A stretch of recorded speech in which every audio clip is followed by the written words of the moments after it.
চিনির দাম 70 ছাড়িয়েছে বেশ কিছুদিন হয়েছে।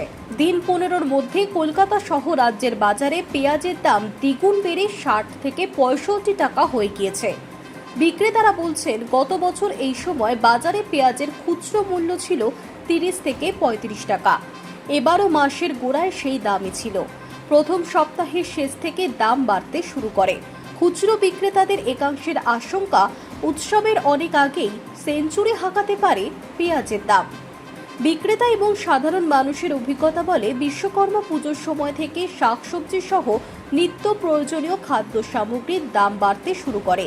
বহু বছর পর এবার উৎসবের মরশুম শুরুর অনেক আগে থেকেই পণ্যের দাম অস্বাভাবিক হারে বেড়ে গিয়েছে।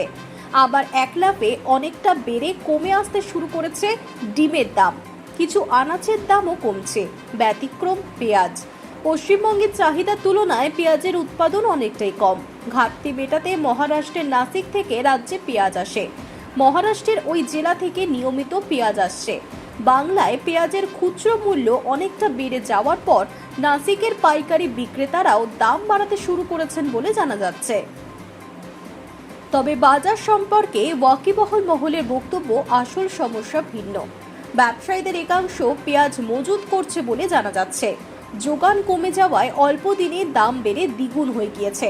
পেঁয়াজের দাম বেড়েছে দেশের আরও কয়েকটি শহরেও। এই পরিস্থিতিতে যোগান বাড়াতে মহারাষ্ট্রের নাসিক থেকে প্রধান শহরগুলিতে বিশেষ ট্রেন কান্দা এক্সপ্রেসের মাধ্যমে বিপুল পরিমাণ পেঁয়াজ পরিবহন শুরু হয়েছে বলে সোমবার জানিয়েছেন কনজিউমার অ্যাফেয়ার্স মন্ত্রকের সচিব নিধি খারে। কেন্দ্রীয় সরকারের তথ্য অনুযায়ী 24শে আগস্ট সারা ভারতে পেঁয়াজের গড় খুচরো মূল্য আগের বছরের তুলনায় 59% বেড়ে প্রতি কেজিতে দাঁড়িয়েছে 43.53 টাকা। গত বছর গড় দাম ছিল 27 টাকা কেজি।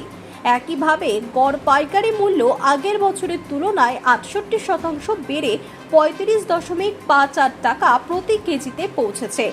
গত বছর গড় পাইকারি মূল্য ছিল 21.23 টাকা কেজি। High news network.